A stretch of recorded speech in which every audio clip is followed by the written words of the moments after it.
and private universities in Indonesia. Not like in many countries, Islamization of knowledge being rejected. But Alhamdulillah, in Indonesia, this well received. So I believe Dr. Ahmad and Pak Habib have a lot to say.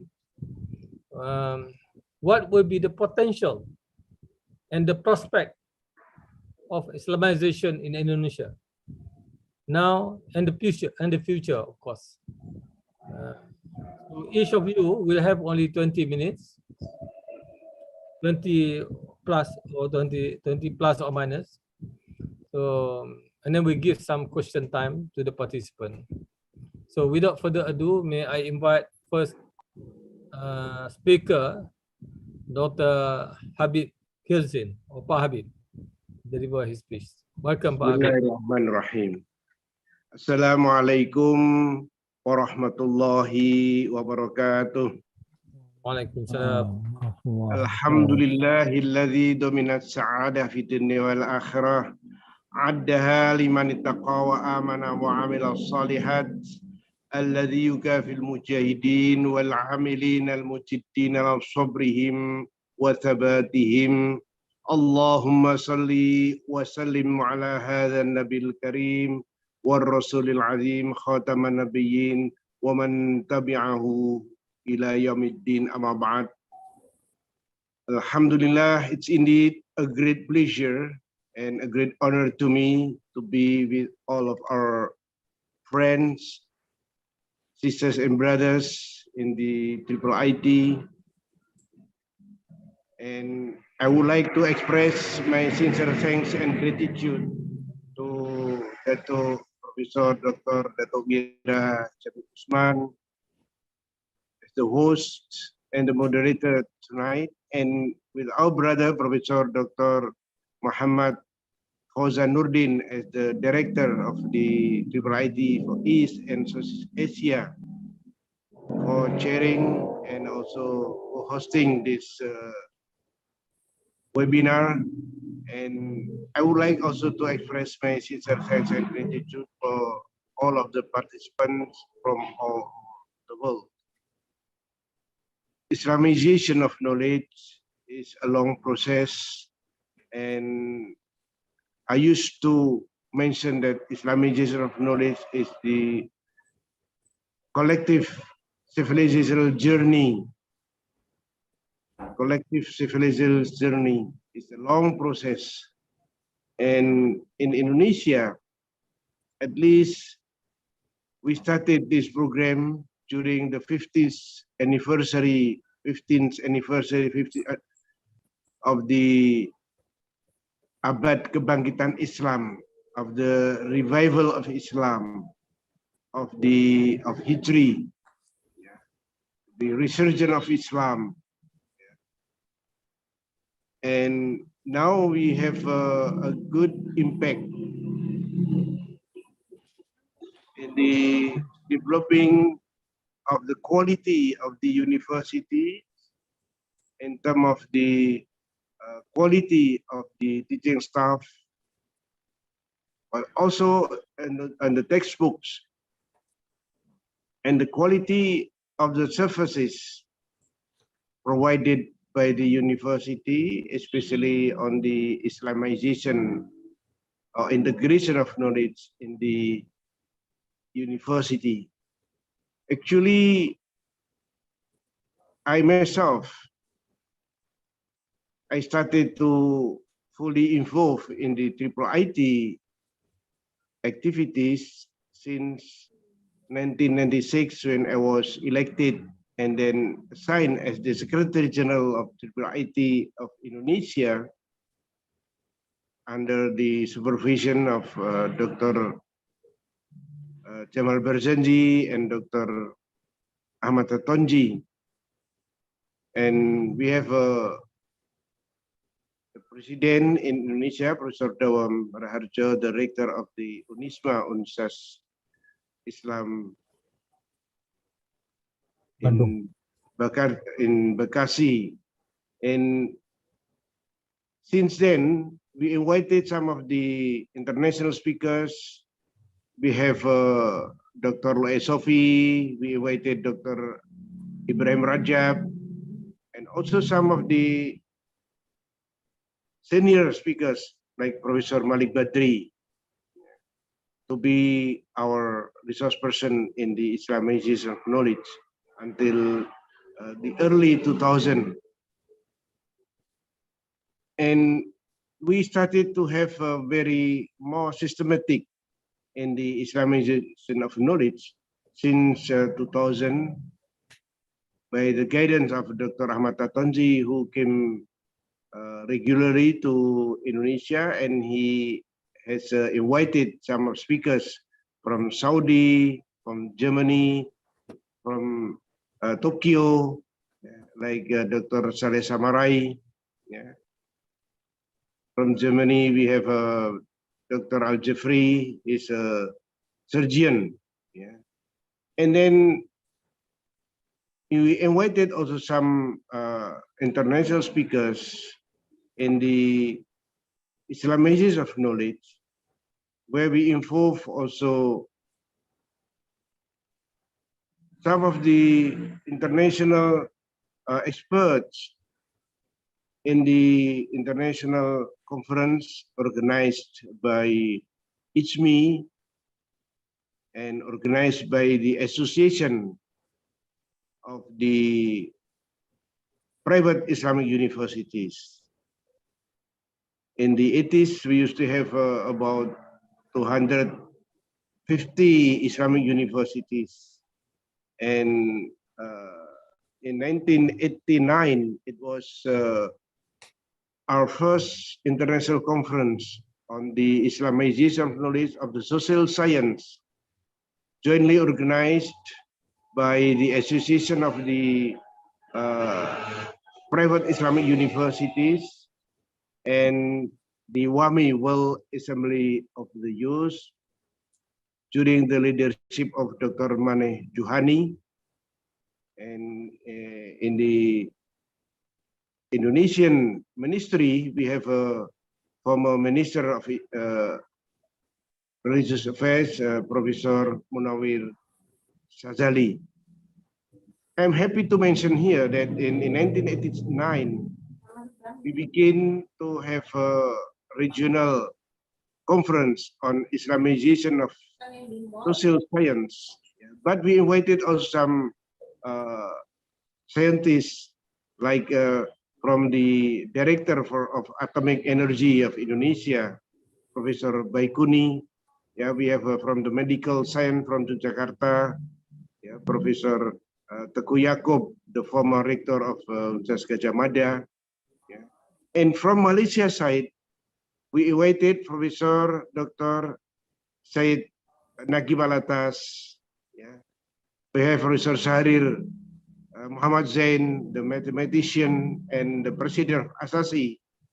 And we have one prominent figure in the Islamization of knowledge who just arrived from Temple University, Dr. Osman Bakar. Yeah. He was slim, and he was the star of the conference on the Islamization in 1989. And it was the first time that we introduced Dr. Habibi to the public, to the Muslim public, yeah, to the Islamic societies, especially to the Muslim scientists, yeah, in Indonesia, but also in the region. Alhamdulillah, since then, the Islamization of knowledge has been developing not only in the universities, but also in some of the center of excellence, center of research, center of Islamic studies, and even in the campuses, especially in the masjid of campuses in Gadjah Mada universities, in Hasanuddin University, in Tadulako, even in Tadulako, yeah, in Sulawesi. I have been invited to the association of the masjid campus in Tadulako in Sulawesi in one of the national conference. So the important what to call the campus, masjid campus, yeah, it's a very potential actually in the future of Islamization of knowledge, because currently, like Gajah Mada University in the Salahuddin campus, they have a weekly program, yeah, which is really in depth and touch the very core of the values of Islamization of knowledge, yeah, in the biology, yeah, in the chemistry, yeah. And recently we have also program on the Islamic knowledge from the philosophy, from the professors from the Faculty of Philosophy. Yeah. It's very interesting, yeah, that the role of the masjid in campus, yeah, very important in the future program of Islamization of knowledge. And 3 years ago, we have a collaboration between the IIIT with the Dakwah Council, the Dewan Dakwah Indonesia, Majelis Dakwah Al-Islamiyah Al-Indonesia, and the university, yeah, the Universitas Islam Indonesia in Jakarta, but also with the chair of the AMKI, the Association of Muslim Kampus Masjid of Indonesia, Professor Dr. Himawan Krishna Dipayana, and also with the Secretary General of the Dewan Masjid Indonesia. So, and also the pesantrens. So the collaboration between university, the pesantren, and masjid campus, yeah, and also the association of the private Islamic universities. Also, we have also visited Unisba with Dato Wira Jamil Osman, with Professor Dato Dr. Siddiq Fazil, and we have also Dato Sri Anwar Ibrahim, who was our main speaker, in the international, no, actually Asia Pacific regional seminar in Unisba and Bandung. But we invited also Dato Sri Anwar Ibrahim to visit the IDB campus of the Institute of Technology, is very famous campus, and with the Masjid Salman, yeah, Masjid Salman in Bandung. So the collaboration, closer collaboration between university, the Masjid campus, and Dewan Masjid Indonesia, and the Association of the Indonesian Islamic private universities is very important. I would like to mention here that currently the Indonesian community has also involved in the international associations of Muslim psychologists, which has been established by Allah Yarham Dr. Malik Badri, which is now chaired by Dr. Bagus Riono in Gajah Mada University. And one of the group which is most actively involved in this is API, Association of Psychology of Indonesia, the API, Associasi Psikologi Indonesia. So these associations, yeah, they are working together with the Association of the Deans of the Faculties of Psychology. So the Association of the Deans of the Faculty of Psychology help very much, yeah, in strengthening this collaboration. And currently, since last 3 years, we have been developing new association, or we call it a consortium on the Islamic epistemology, which is initiated by Professor Dr. Our dear sister, Nur Hayati Jamas, one of the professor in University Al-Azhar, Islam Al-Azhar, Jakarta. In the first step, we invited 6 rectors to sign the MOU with the leadership of Professor Nur Hayati Jamas. And now the leadership is taken by Professor Dr. Asep. Husin, he is the rector of Islam Al-Azhar Indonesia. And we have 12 members of these universities, of the association of the consortium. Currently, we have been developing our collaboration also with the Universitas Islam International, UIII. I'm happy to mention here that Professor Dr. Abdul Hamid Abu Sulaiman has very kind to visit the people before the establishment of the University Islam Indonesia to discuss the future campus, even the curriculum, and the campus, the physical development of the campus. Professor Abdul Hamid Abu Sulaiman has shown to them the market of the campus of IUM in Gombak. Alhamdulillah, we have also a good chance to visit the Vice President, because the Vice President is the one who in charge to lead the development of UII. And I just received good information from University of Al-Azhar that University Islam International will join the consortium of Islamic epistemology. It's a good sign that in the future this symposium will be leading sectors in our effort for developing its Islamization of knowledge or integration of knowledge in Indonesia. It's my pleasure to invite my dear brother, Dr. Insinyur Ahmad Lubis. He is currently chair of the Association of the Islamic Education under the Al-Azhar Foundation.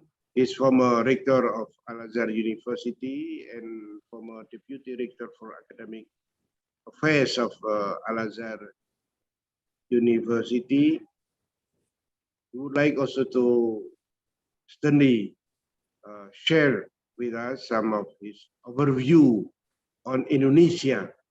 It's very important to learn about Indonesia and the current development and also the future challenges and opportunities, especially for Islamization of knowledge and for IIT in the collaboration with the universities and some Islamic and private as well as public universities in Indonesia.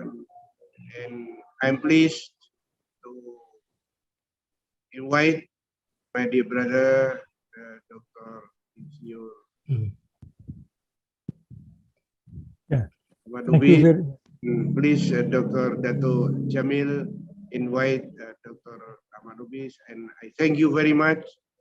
I highly appreciate this event. Thank you, Professor Husin. Thank you, Professor Aslam, Brother Sazwan, Brother Shahran, and also Dato Wira Jamil Osman. Aqulu qouli hadza, astaghfirullah li wa lakum. Assalamualaikum warahmatullahi wabarakatuh. Thank you very much, Pak Habib, for taking your sufficient time, 20 minutes. So we have listened to him that for the past 30 years, I think Indonesia has been very active in IOK under the leadership of Pak Habib and Pak Siddiq. They have been organizing many conferences and seminars, of course, in various parts of Indonesia.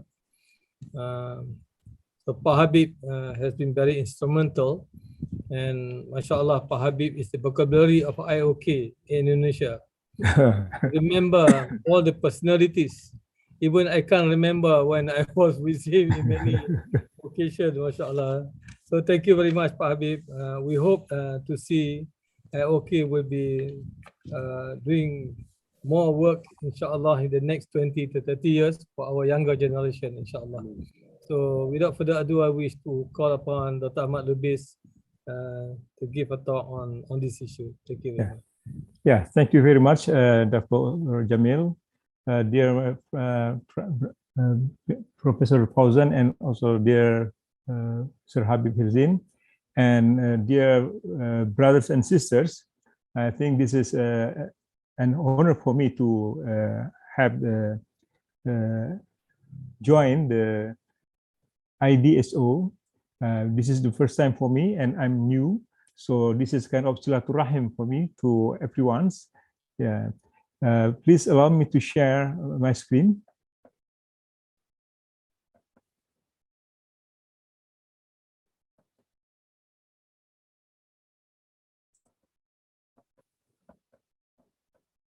Yeah.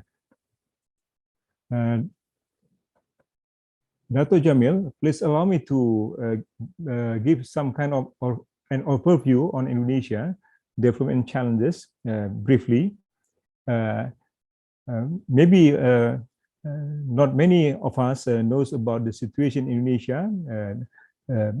This is kind of the map of Indonesia. Indonesia is I think the only maritime continent in the world. You can see this is 5 big islands, and then 17,000 islands, 1,340 tribes, and then 718 languages, 34 provinces, and 98 cities, and 416 regencies. The total area is almost 2 million square kilometers. This is kind of giving you some kind of pictures about the situation in Indonesia. This is the thing that we maybe we have to explain this because it is really important to deal with Indonesian people. This is kind of we call it Pancasila. Pancasila is 5 principles that everyone has to follow. This is a consensus among the founding fathers. Used to be when they decide to independent of Indonesia, there are 9 people, 8 of them is the Muslim. So this is kind of the consensus, the wisdom of the Muslim to the country, to everyone, because Indonesia not just Muslim. This is Pancasila. There are 5 principles: the belief in one God, just and civilized humanity, Indonesian unity, democracy under the wise guidance of representative consultations, and social justice for all the peoples of Indonesia. This is kind of the things that the recent government push to be serious for every citizen. And then in the preamble of the Constitution of Indonesia, Indonesia is really committed to erase the occupation in any place in the world. This is stated in the Constitution. And then one is the important things for Indonesian people is unity in diversity. This is a good one, but also this is the challenge for every citizens. And then we have the 6 recognized religions in Indonesia. Yeah, Islam is the largest one, 87.2%. This is I think the largest Muslim democratic countries in the world. This is also the challenge for us and for Indonesian people. The rest is the religions. There's 5 others. Yeah, and then the more introduction to Indonesian regarding the nature of the Indonesian situation, the Indonesian nationality. Even though we have hundreds of tribes, we are Indonesian nationality, and then one Indonesian language and Indonesian flag. Population to 173 million people. This is the information about the tribes and languages. And then also you can see here the more than 1,000 local cultures and heritage, and then more than 3,000 local types of food. So this is interesting. This is kind of promotions to our brothers and sisters to in order to attract you to come to Indonesia. Okay, this is the kind of the natural resources during the previous presidents. We have master plan of Indonesia. I don't want to explain this to detail. On the time they divided into 6 corridors of economic zones, and everyone here you can see in the box. Sumatra is good in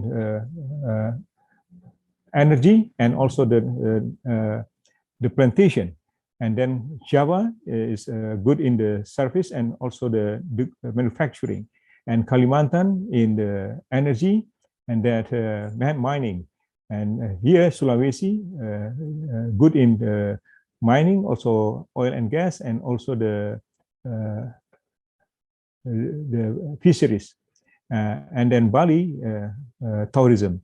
And then here, Papua, Maluku, energy, food, fisheries, and mining. So this is the kind of situation in Indonesia. This is the 3 strategy on that time during the President SBA, the previous presidents. We need to strengthen the economic zones, and then also to strengthen the connectivity, and also to strengthen the human resources through innovation and science technology. This is the program of Indonesian government. This is the situation of Indonesia relative to the world. Yeah, Indonesia is active, I think also with Malaysia, in several world organizations. The position of Indonesia is very strategic. That's why I think all the nation in the world, the big nations, are really interested in this area. We are here in Malaysia, Brunei, and also Singapore, all together here. This is the area. This is the global challenge that right now we are facing. I think most of the countries also the same thing. This is SDG, 17 aspects. Indonesian government also dealing with this seriously. We have demographic bonus. I will show you how important this for Indonesia. The globalization and human development index in case of in the term of education, health, and welfare. Indonesian positions, Malaysia is much higher position. Indonesia in the middle, and then this is the situation of the small, micro, small, and medium enterprise. This is really important for Indonesian people because majority usually in every country, the SMEs almost 95%, more than 95%. Only few the big enterprise. This is the Islamization index. This is Indonesia, Malaysia, in the medium. I think Malaysia is upper than Indonesian position. And then this is the Industry 4.0. This affect all nations, and also the COVID-19. These two, Industry 4.0 and COVID-19, really affect Indonesian and also many countries in the world, especially in facing the education.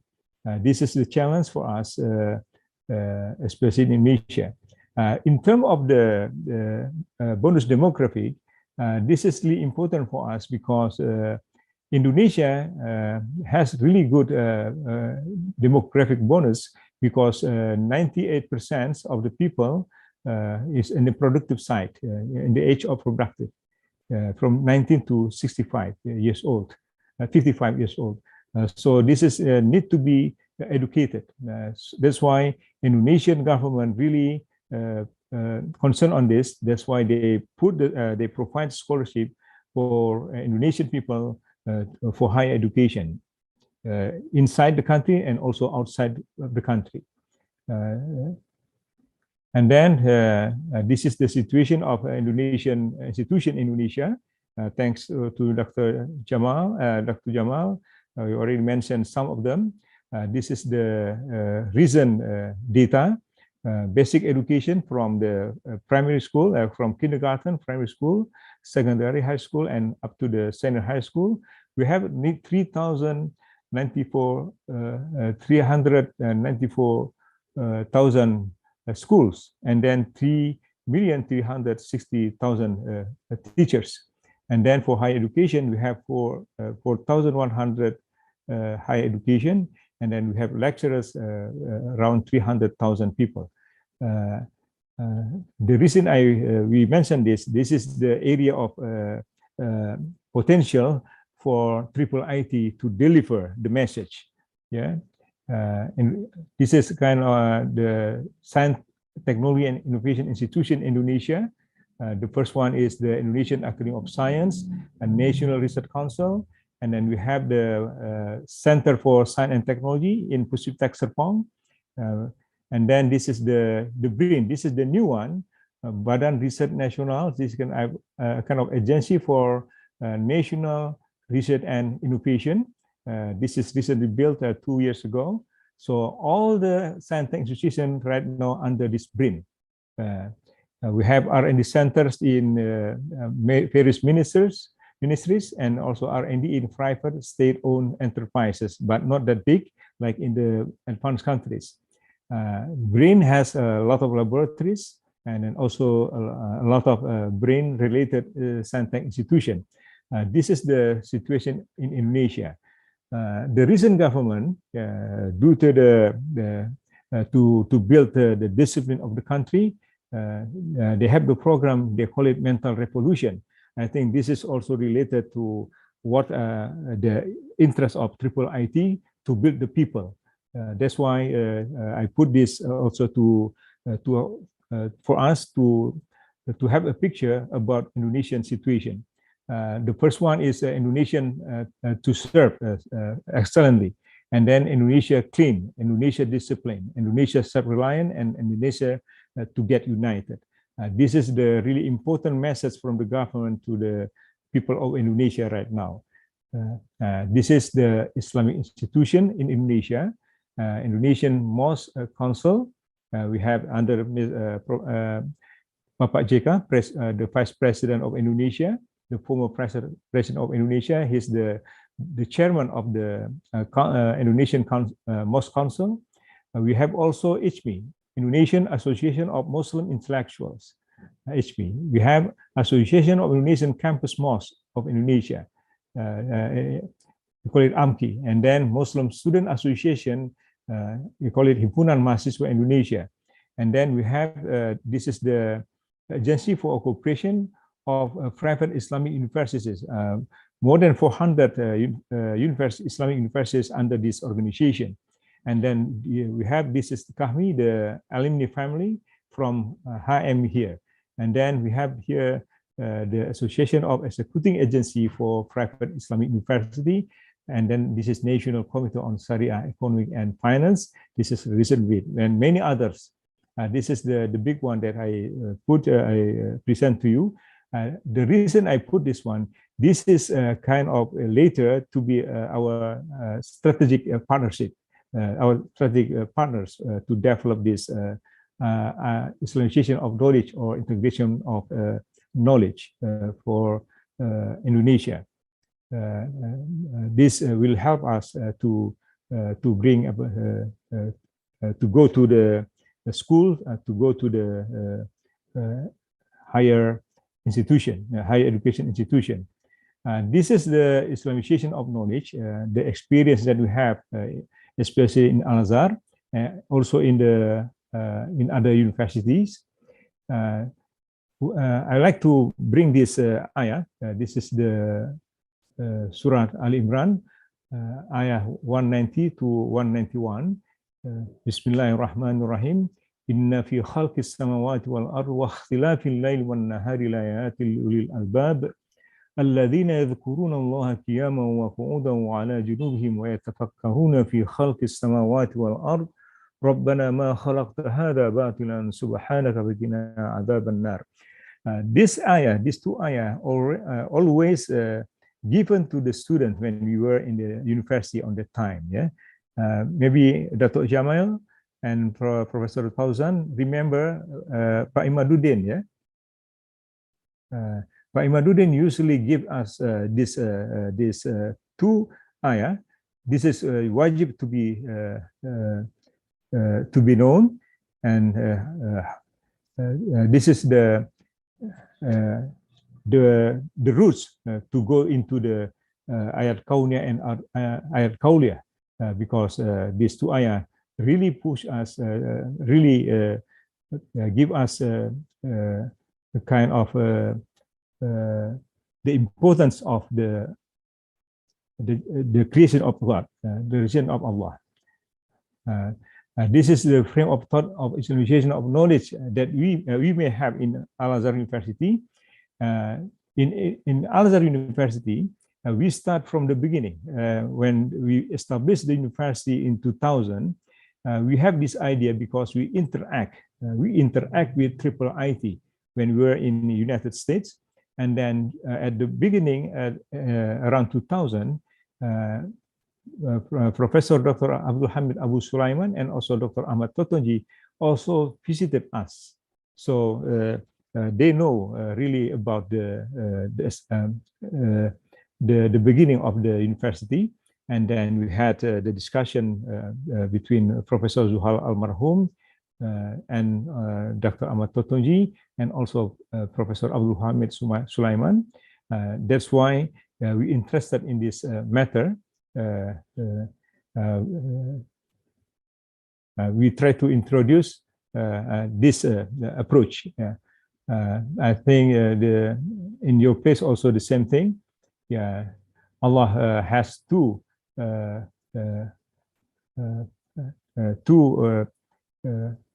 different kind of knowledge. One is from the ayat kauniyah, and the other one is from ayat kauliyah. This is the revealed knowledge, the kauliyah, and then the other one is sunnatullah. This is approached by scientific approach through experiments, observation, and also by calculation. And then from Allah, given to Rasulullah, and then delivered to human being as the Qadwatul fil ard. And then the two approach, we call it the integrated knowledge. The first one, the other side, this ayat kauniyah approach through inductive methods, and then this ayat kauniyah approach by deductive methods. I think this is not the purpose to have this meeting. This meeting has, I mean, the message is to share about the Islamization of knowledge, how this IOK to go forward to the future, and then what happens in recent time. Yeah. And then this is, I just got it from the Australian Academy of Science. Yeah, this is a kind of normal approach, but in the Islamic approach, scientific framework, you can see it from three aspects: axiology, epistemology, and ontology. This is a framework that we put in the book, delivered to the students. We put it actually in the top one because this is contains the values. So these values should affect the approach in the epistemologic approach, in the epistemology side, and also the ontology side. So Islam offer very comprehensive approach for developing these scientific activities, scientific products. Because for us, science is not just science, but also it depends on the intention of us to bring the science for human life. Yeah. This is I would like to give this as an illustration. We have Surat Al-Hadid, in the Quran, ayat 25. A'udzu billahi minasyaitonir rajim. Bismillahirrahmanirrahim. Laqad arsalna rusulana bil bayyinati wa anzalna ma'ahumul kitaba wal mizan liyaquma an-nasu bil qist wa anzalna al-hadida fihi ba'sun shadidun wa manafi'u lin-nasi wa liya'lama Allahu man yansuruhu wa rusulahu bil ghaib innallaha qawiyyun aziz. In this ayah explain actually about the importance of hadid, iron. In the iron we have the strength, and then in this ayah also mentioned about the balance, fairness. Interpretation of this ayah, the tadabbur of this ayah, we can see in the following slide. This is a lot of big lesson actually, from the approach of Islamization of science in this ayat 25 Surat Al-Hadid. This is kind of the knowledge-based economy based on science, technology, and innovation and engineering. A lot of activities of this that matter. I mean, science, technology, engineering in the cycle of materials from the ground. As we can see from the earth, we have iron in the form of iron sand. In various countries, we have iron sands. Iron sands, we have it almost in every country. From this earth, we have to process it through mining, and then from this mining, we got the raw materials. The raw materials is not enough; they have to have the extraction process until they got the standard industrial materials. Before these materials, we process it into making a lot of products, in the metal forming production and etc. And until they are developed into many applications for human lives, for useful products. Until after that, after usage product, we go to recycling.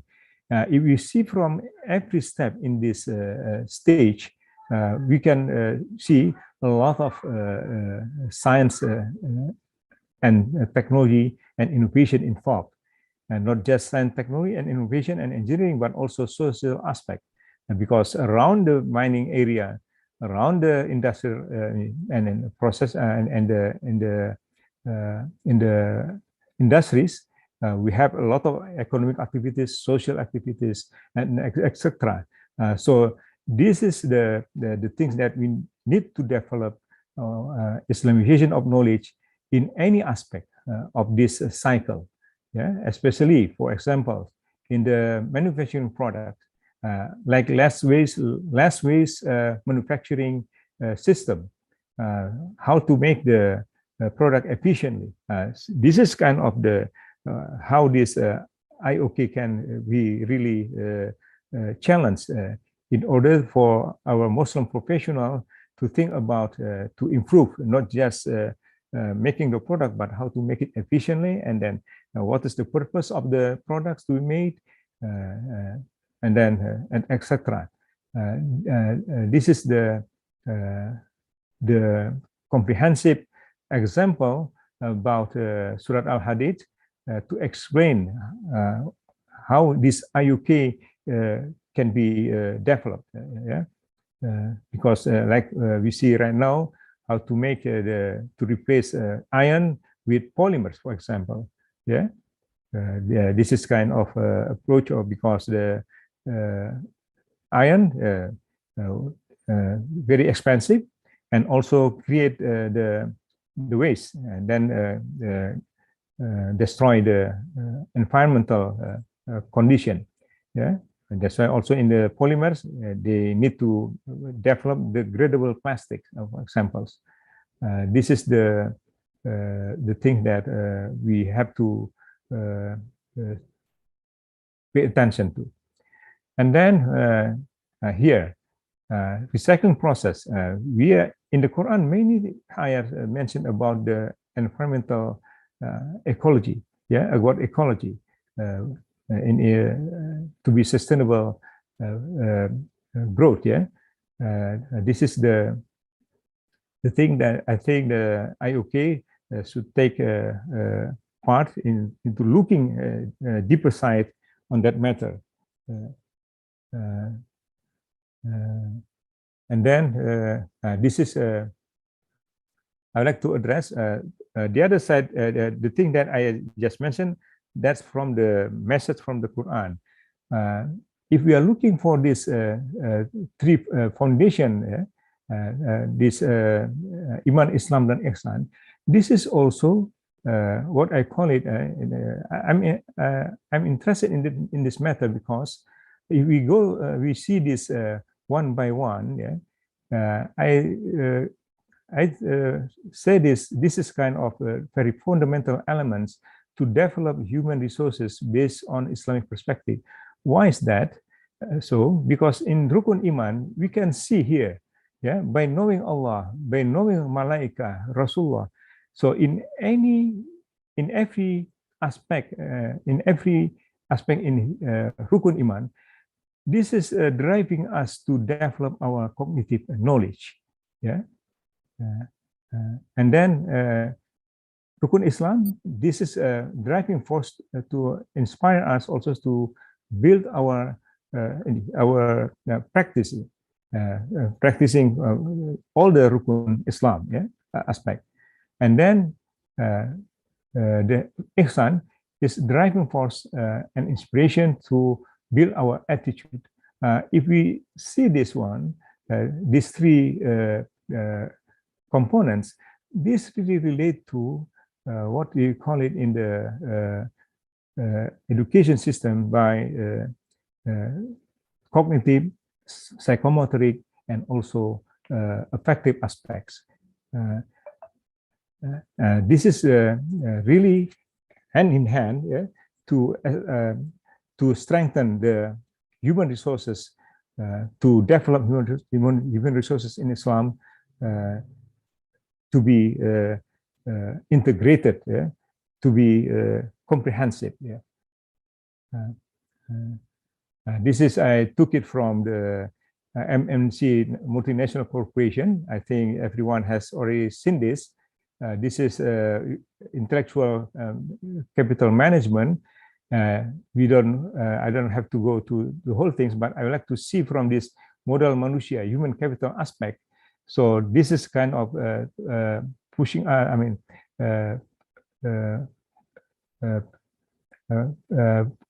bring us to build our implicit knowledge, skill, and attitude. Yeah, this is the basic thing also in the education.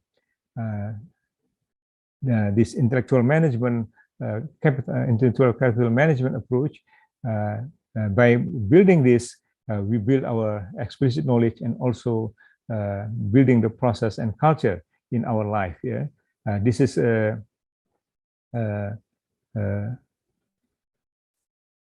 important things that really need to pay attention in order to combine between the Islamic teaching and also the modern approach. Yeah. Regarding IIIT programs in Indonesia, I discussed with Mr. Habib. Mr. Habib, since the involvement of Professor Daum Raharjo, early 2000, early 2000, yeah, that's what the IIIT already started the activities in Indonesia. Yeah, starting from on the time Professor Umar Kasole really active coming to Indonesia.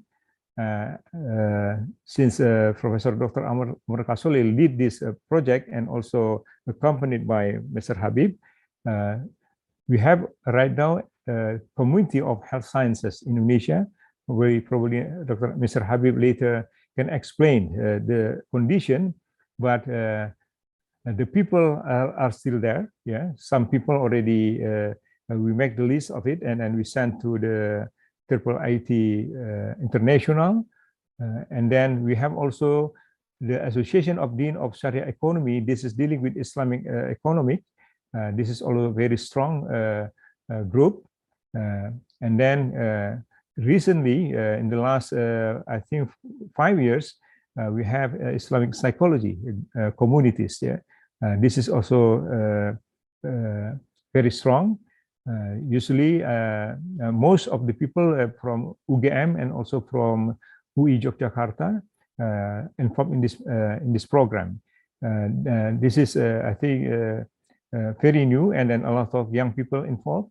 I remember Dr. Bagus Riono. Yeah, he's one of the important persons in this activity. And also in the last 2 years, Indonesian Consortium of Islamic Epistemology. We have right now 10 universities involved. By having this, I think Indonesia already has, if we look at the situation right now, we need to strengthen this four slowly, and then inshallah, this will become, especially like epistemology. Epistemology, every background of disciplines has to have this Islamic epistemology. And then we have community and psychology, we have community in economy, and we have community in health science. Even though we have to really improve this, yeah, to bring more people to get in. Yeah, I think this the challenge, the thing that we need to pay attention to the future. This is kind of a potential that we look over from Indonesian side during the IIIT webinars in the last 3 years. Yeah? This, I think, enlightened the scientific communities in Indonesia and Southeast Asia. Brother Shahran, Dr. Fauzan, Dr. Jamil, Brother Habib, I think 4% of the many people in IIIT really generate this program, conduct this program. 100 people involved in this matter, and that this also bring Indonesian experts to join. Yeah, I'm great. I really feel happy, Dr. Jamil, because why? During the webinars, yeah, especially the 7 weeks consecutive, the 7 consecutive weeks program, I think this really give confidence to our people in Indonesia that we see new people, yeah,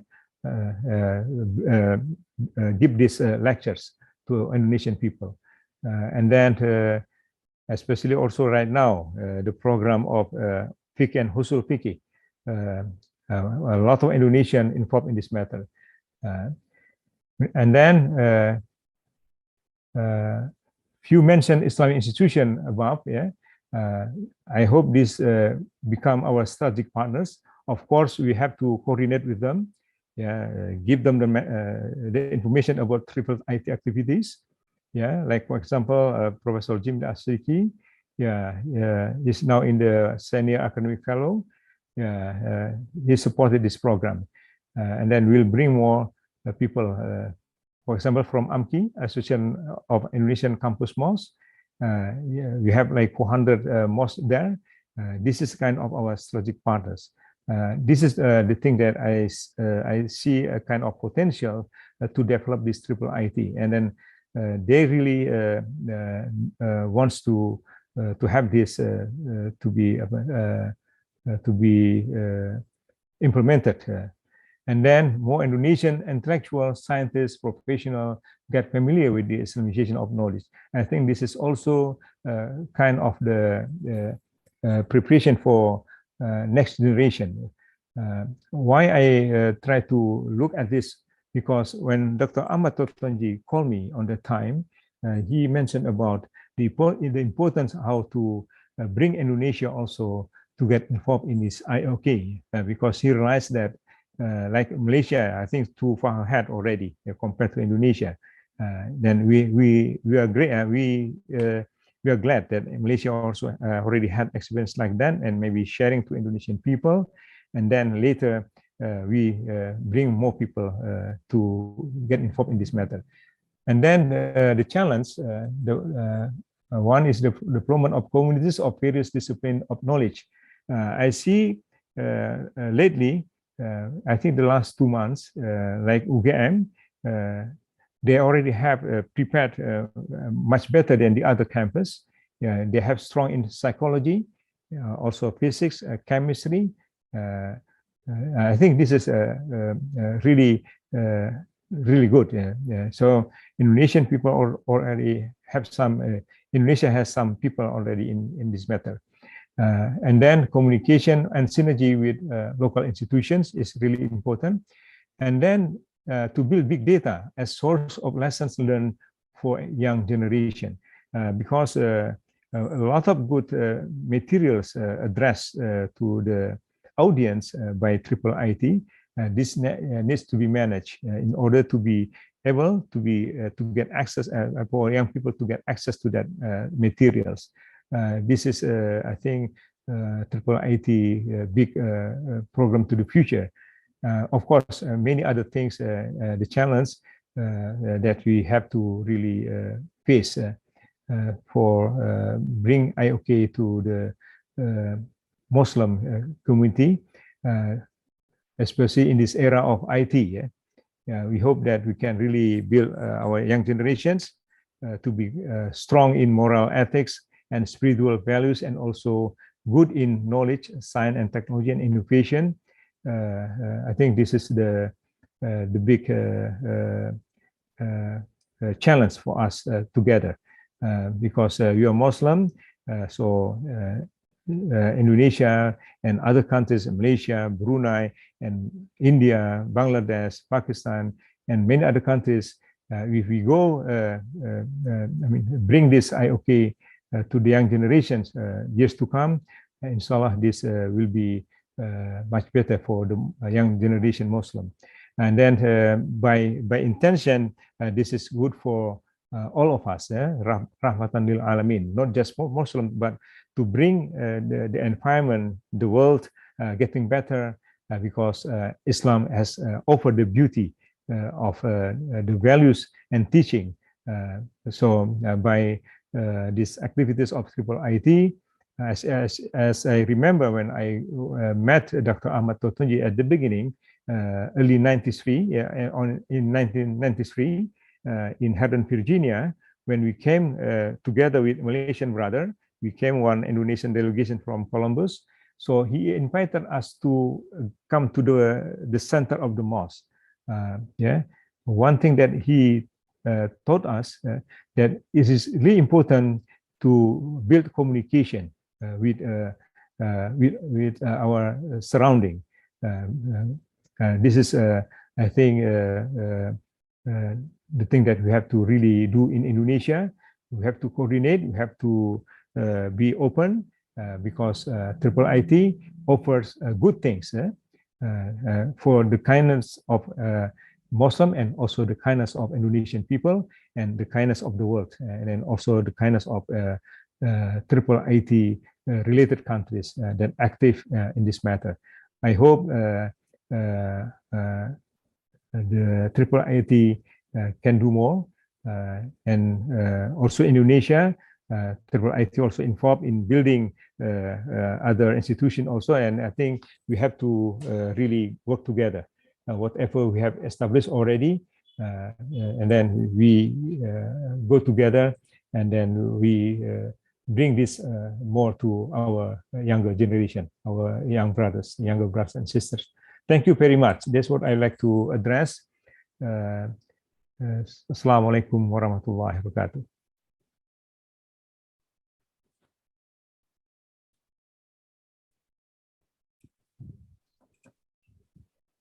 Thank you very much.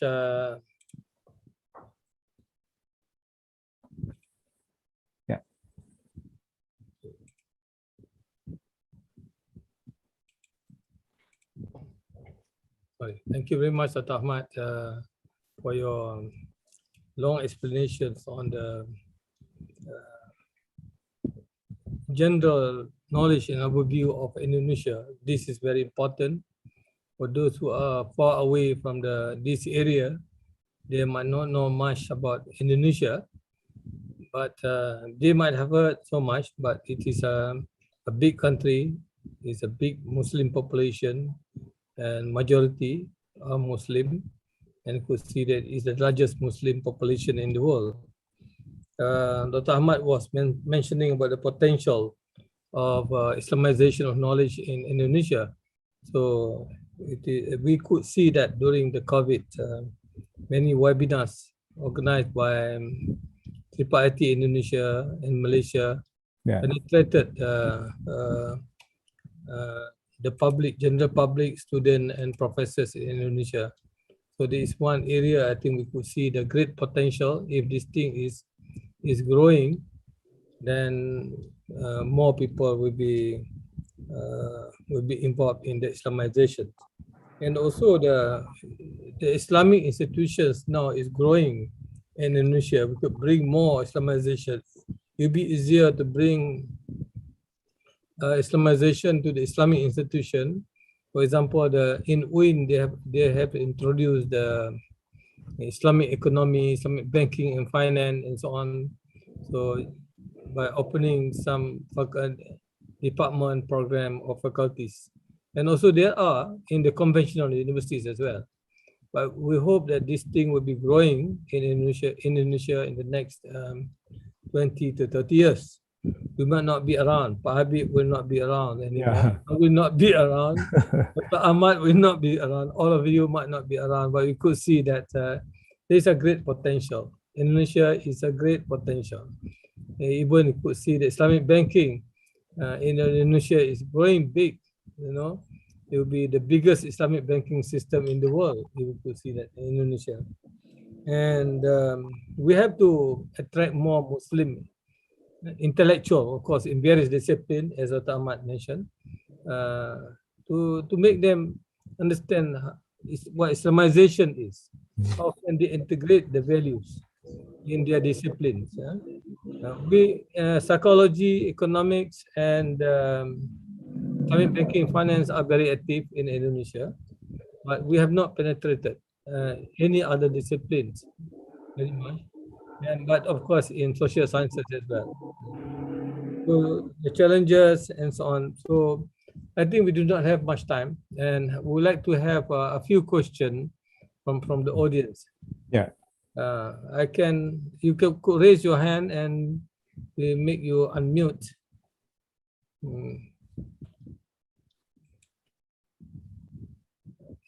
Brother Saif from.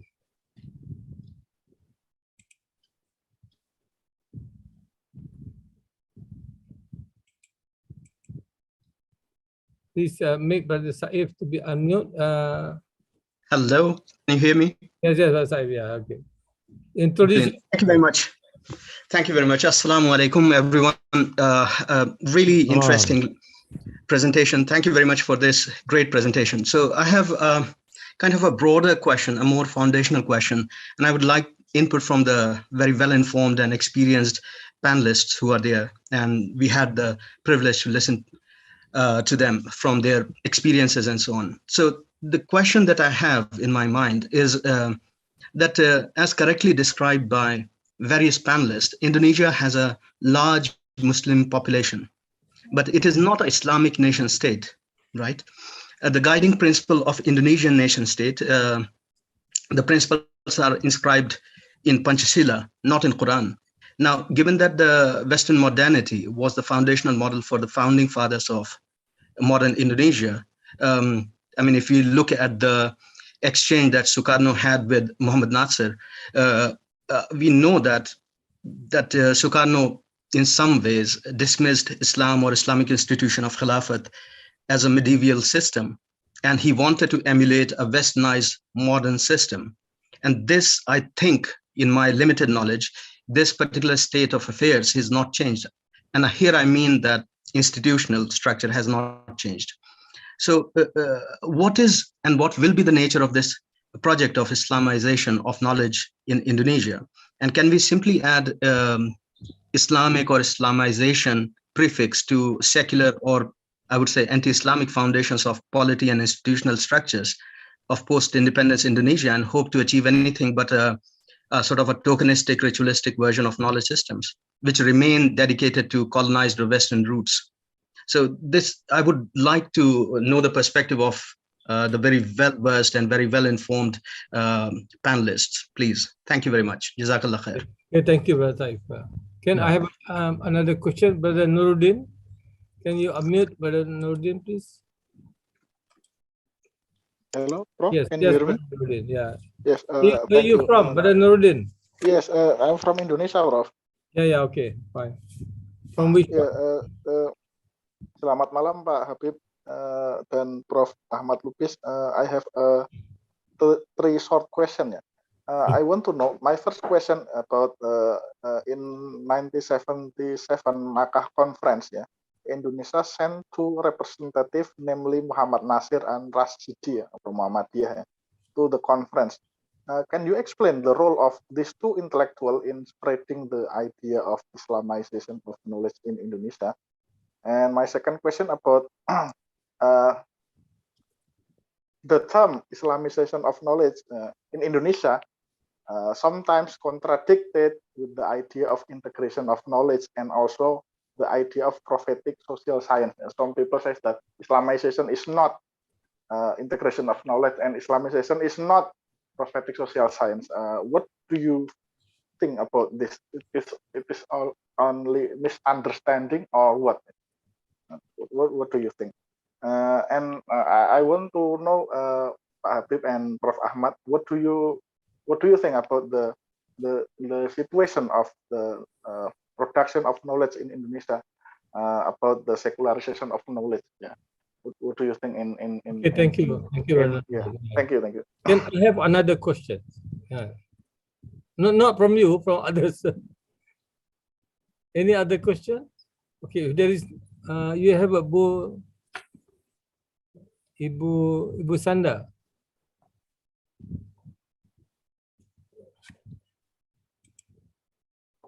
Any more? If there is no more questions, so since we have limited time, I would like to give Dr. Ahmad to answer the first question by Said. Yeah. And I welcome Dr. Ahmad. Yeah, thank you very much, Brother Saif. This is really good questions. What is the nature of Islamization of knowledge for the future? What happens in our case in Indonesia, like for Al-Azhar, for example, we have the government pushed three important curriculum: religion, Indonesian language, and also the Pancasila, like Pancasila, like citizenship. These three is wajib, and then the rest, and then 40% curriculum from the government and 60% curriculum from the local sites. So we can bring this in the local curriculum to develop this Islamization of knowledge. Like for example, on average, the curriculum of religions only two credits per semester in the university.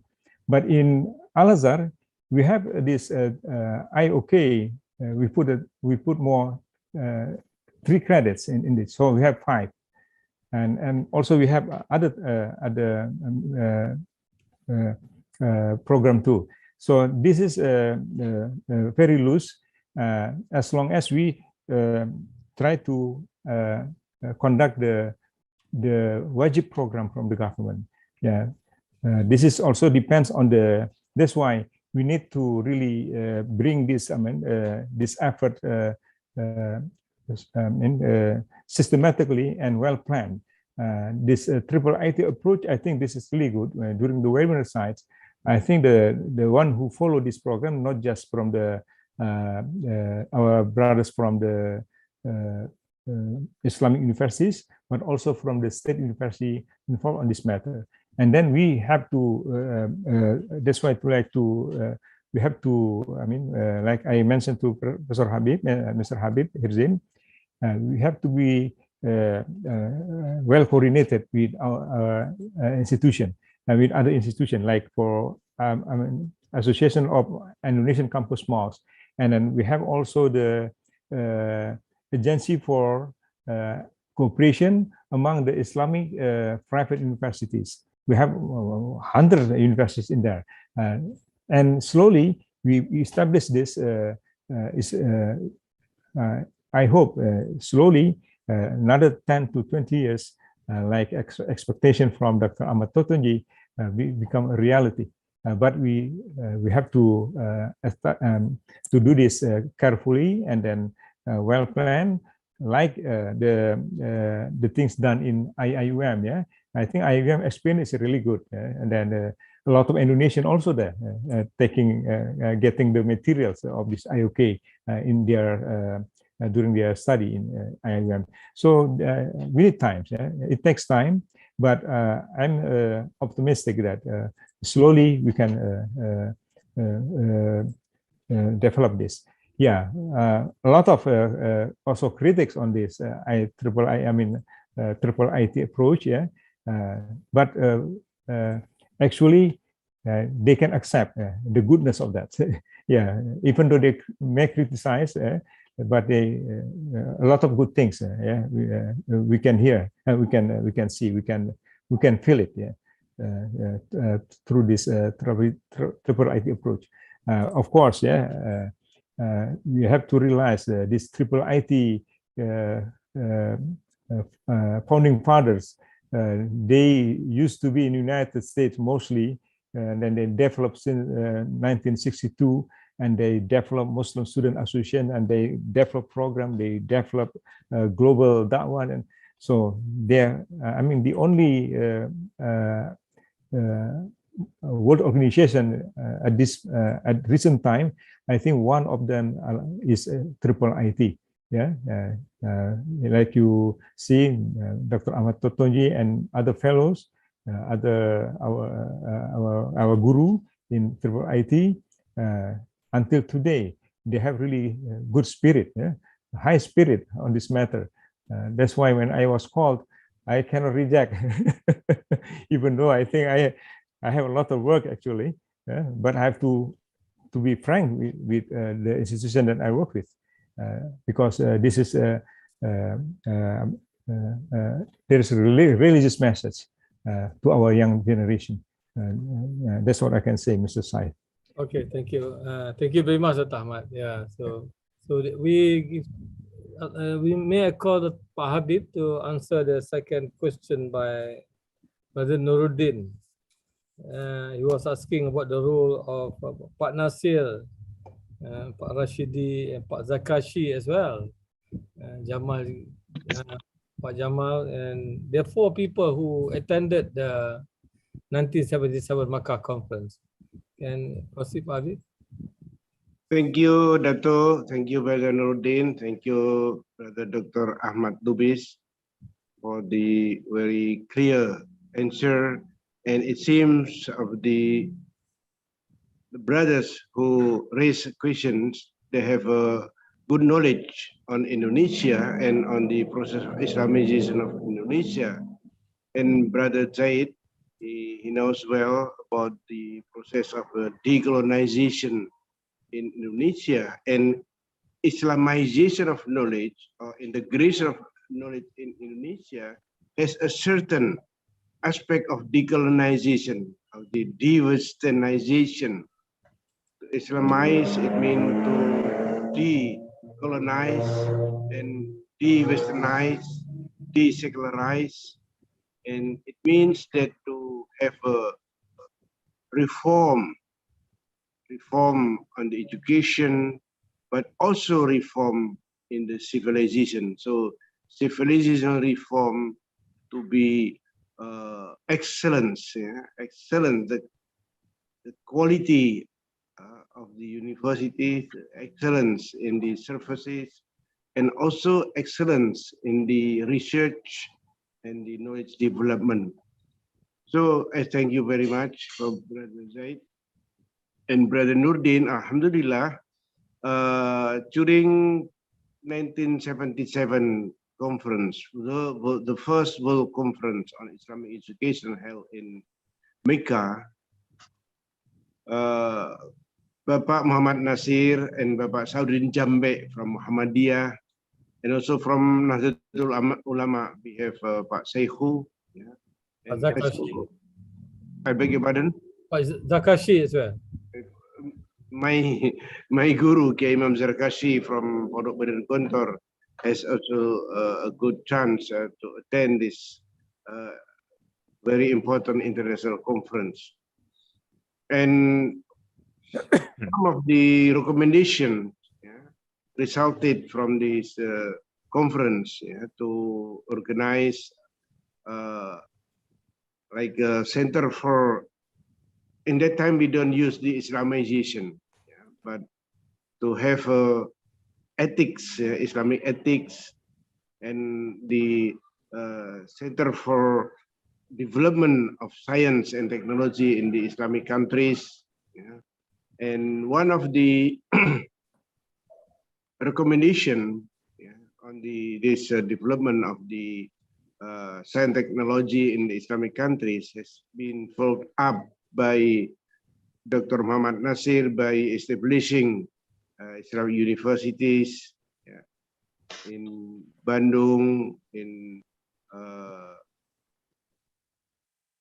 Rio. We have UIR, Universitas Islam Rio, and we have UMI, Universitas Islam in Makassar, and some other universities. In Jakarta, we have Islam Jakarta.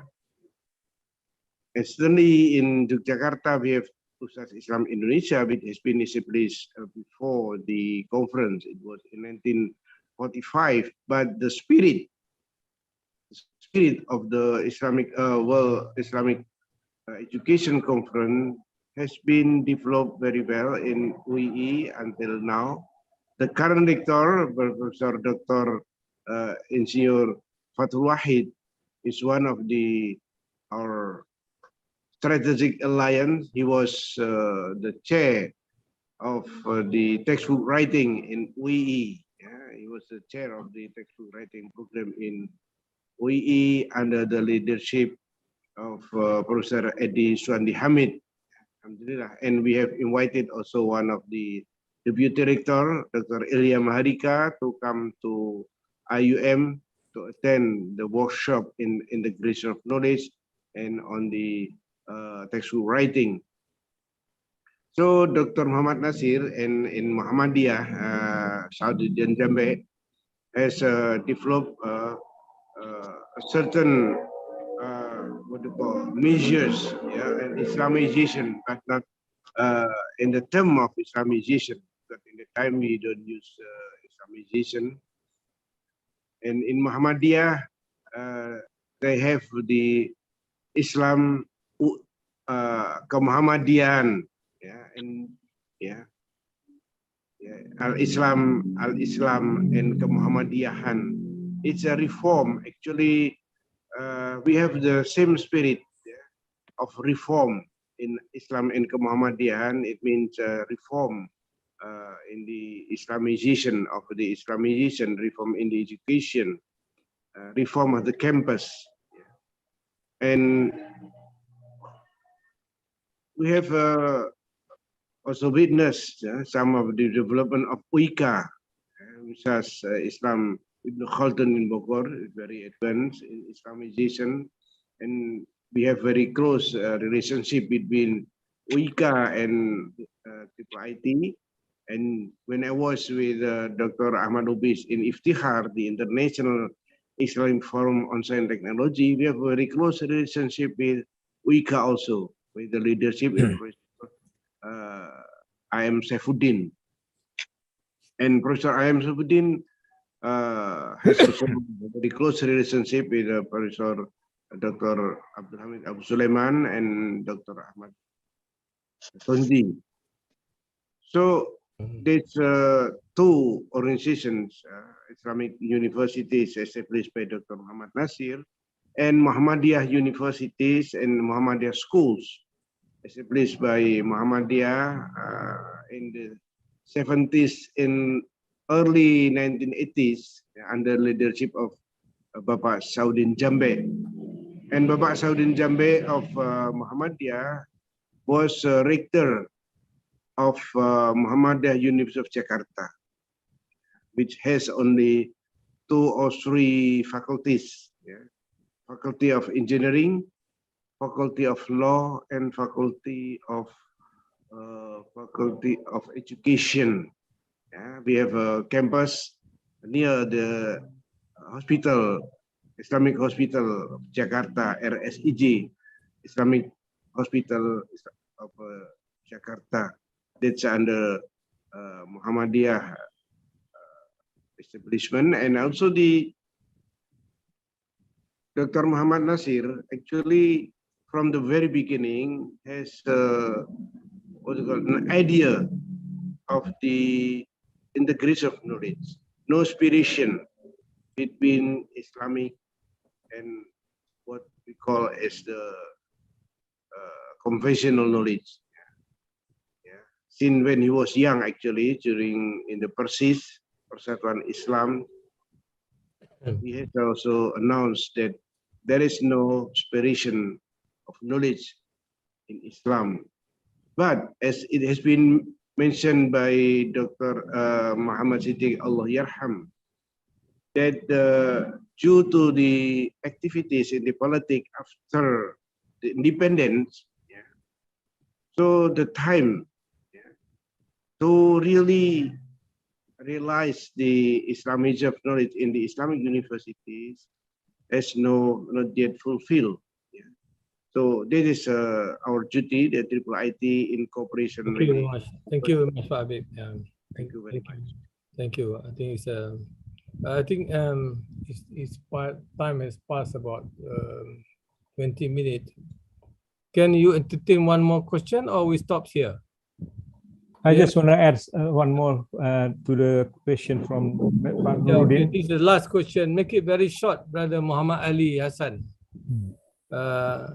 Make it very short. Assalamualaikum warahmatullahi wabarakatuh. Thank you, Prof. Jamil. Thank you for the two panelists presenting very interesting and thoughtful presentation. I just would like to share, maybe you could respond to it. We want to contemplate of our Islamization of knowledge all over the world. What about the role of media and non-Muslim to this our effort? I think we should scout them too, in order for us to accelerate better of our Islamization of knowledge. That's one. Number two, I was wondering whether we could share perhaps some cases of misunderstanding of Islamization of knowledge for us to share, so that we really know what exactly the Islamization of knowledge. Number three, you were talking about SDGs, the 17 SDGs. Recently, someone proposed that SDGs 18 should be introduced, spirituality SDGs. I think with spirituality, especially Islamic spirituality, is one form of Islamization of knowledge. Okay, thank you, Brother Muhammad Hassan. I give Pak Habib to answer the first question. Dr. Ahmad will answer second and third question. This is related to what you in your presentation. Pak Habib, very short answer from you. role of media. Oh, certainly the role of media is very important. And in Indonesia, there are some main media owned by Muslim but owned by the Catholics. And since the Islamization of knowledge is fully academic and open, even when we were in Sumatra Selatan in the Faculty of Medical Faculty of Muhammadiyah University, we open our discussion, we open our seminar with the non-Muslim participants, medical doctors, and even we invited to director of a Catholic, of Caritas, and Yakum. Yakum is the Yayasan Kristen untuk Kesejahteraan Umum, or the Christian Association for the Public Health. Yeah.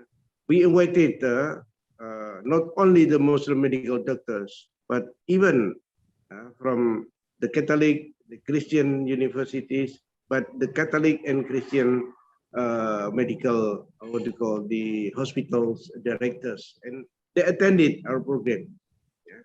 So we open, we open to the media, we open to the participation of non-Muslim, because integration of knowledge is fully academic, and we discuss with them openly, we discuss with them friendly, because we discuss about the matter of universal and for the rahmatan lil alamin, not only rahmatan lil muslimin, but rahmatan lil alamin.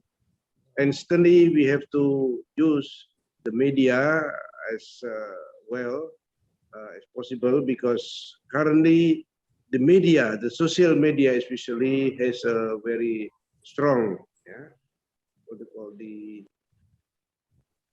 industrial life, especially in the public space. In the public space, the social media has a very important role.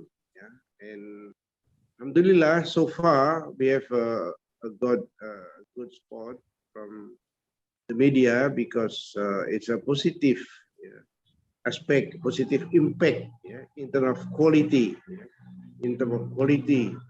because again, that the aim of the Islamization is to make excellence, to excel, how to excel in the science, how to excel in the research, and also the development of science and technology based on Islamic ethics or Islamic value.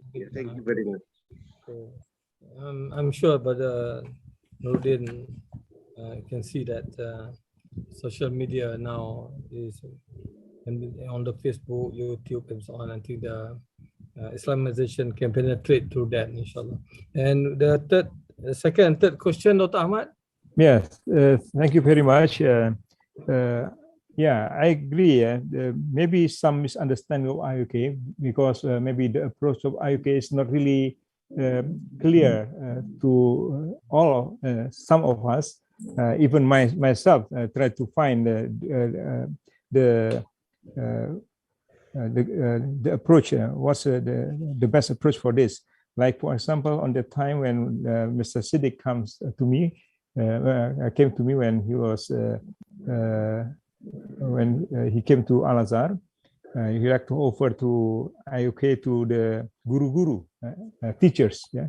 I told him, is it the same approach that you give to the lecturers in the university, or you have another materials for IUK, especially addressed to the guru? Because the guru facing the students for in the SMA, SMP, like for the senior high school and junior high school.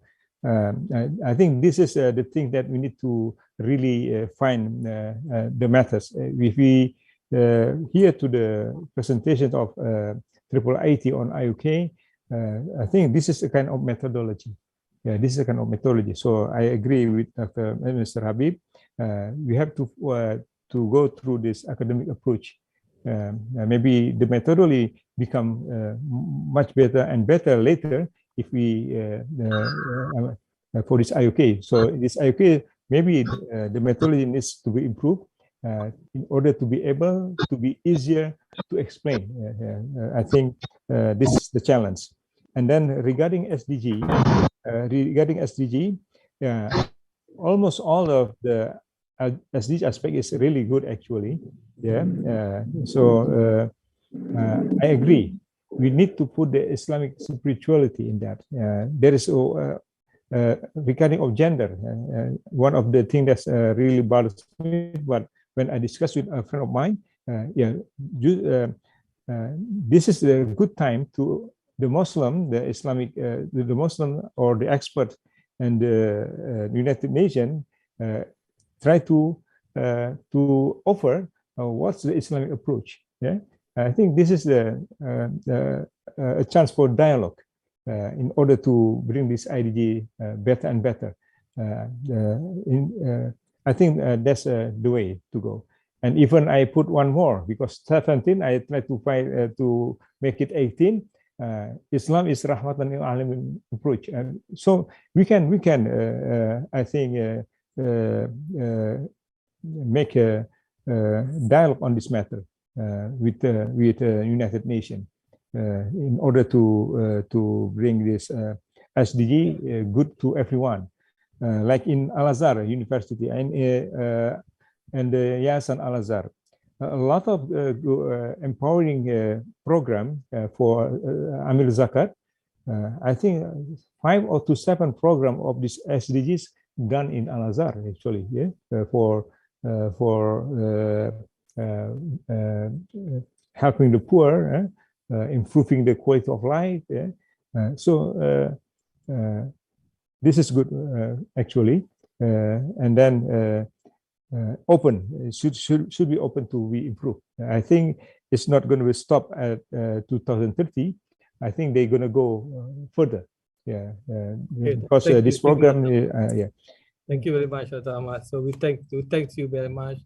Thank you very much, the two speakers, Habib and Dr. Ahmad Lubis, for a very interesting lecture.